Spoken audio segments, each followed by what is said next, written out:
Hey out there, good morning. It's Friday. TGIF. Thank God I'm free. Thank God we're free. You know where I'm at? I'm at the Brown House, which turned into the Khaki House. It was renovated last year. It's one of the investment properties that we have. And it is vacant now. The tenants moved out on Monday. I hated to see them go. They were amazing tenants. They found a house to buy. I knew that was coming. When I took the application when they moved in probably 10, 11 months ago, I even said to them, like, why don't you guys just buy a house? You got like amazing credit and everything else. Well, they did. They left this house in amazing condition. I don't think I did anything on the inside. I had to do a little bit of repairs on the outside, but these are the kind of tenants you want. All right, enough about the brown khaki house. I want to talk to you about stocks and this like rags to riches story that I heard this morning. So I heard this kid in, I don't know where he's at. I think he's in Wyoming. Yeah, matter of fact, I'm almost sure he's in Wyoming. He bought Bed Bath & Beyond. Now, if you're not familiar with stocks, and I've only recently become familiar, and I'd really like to send out some technical jargon your way so that I feel like really smart and special, but I wouldn't know what I was talking about. I know enough to get into the market, and if you've watched my past couple videos over the past couple days or weeks, starting to get into day trading and swing trading and things like that. Well, here's the story. The story is this kid, and I say kid because he's only 20. He bought Bed Bath & Beyond. Bed Bath & Beyond is a meme stock. I only recently found out what a meme stock even is, and I don't think I can even have the right definition, but I'll try to make it as simplistic, because that's how I need to hear it, as possible. A meme stock is like where it's really popular, but the value of the company that has the stocks, that has the shares of stock, is not valued the same way that a typical company would be valued at. So let's say Nike is valued at $100 million. This is a really probably bad example. If Nike is valued at $100 million, it's based on sales, what they own now, and all that. Like, you can, like, it's tangible. A meme stock, like you guys probably heard of GameStop and like AMC, they were meme stocks also. They're ready to go under. They're going bankrupt.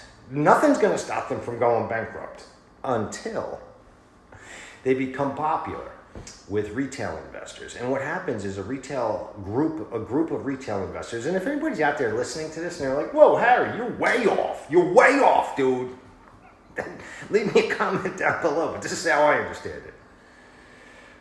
A group of retail investors, and I'm talking a substantial group of retail investors, like let's just say they all join a website and all get together and say, hey, you know what? These bigwigs, which I got to tell you, I give them a little bit of props. These bigwigs, hedge fund managers, other institutions that are selling this stock short, and short means they're just kind of betting on the stock going down.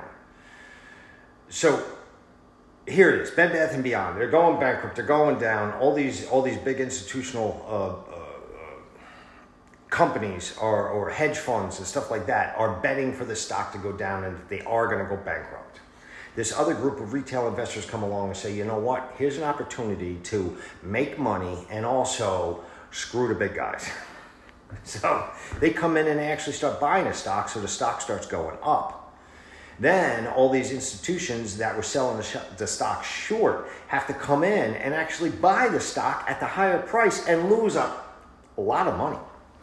And then the retail investors, they make a lot of money. All right, so I gave you that definition. I know that there's going to be people out there that are more familiar with stocks than me. They're going to be like, well, you killed that, Harry. Like, you stomped on that. That is not... I think you get the idea. So here's the story. The story is this 20-year-old kid from Wyoming bought Bed Bath & Beyond at its lowest, $5.50 within the last year. I don't have the exact date. He just had a feeling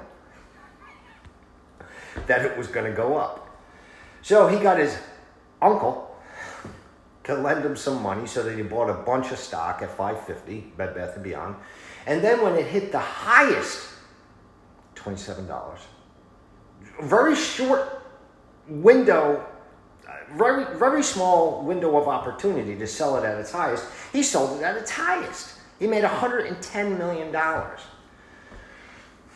It just sounds good, right? Like it's a rags to riches. Like, oh, kid takes a risk and makes $110 million. I like that story, just like that. However, how'd you like that? That was special effects. Looking a little bit more into it, in order for him to make the $110 million, the money that he borrowed from his uncle to buy the shares, he borrowed like $27 million off of his uncle.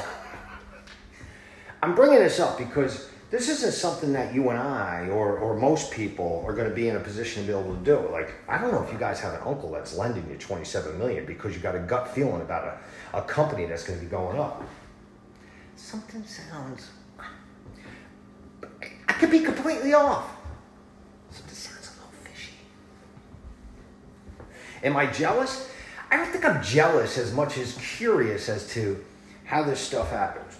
When you read into this a little bit, the kid is 20 years old.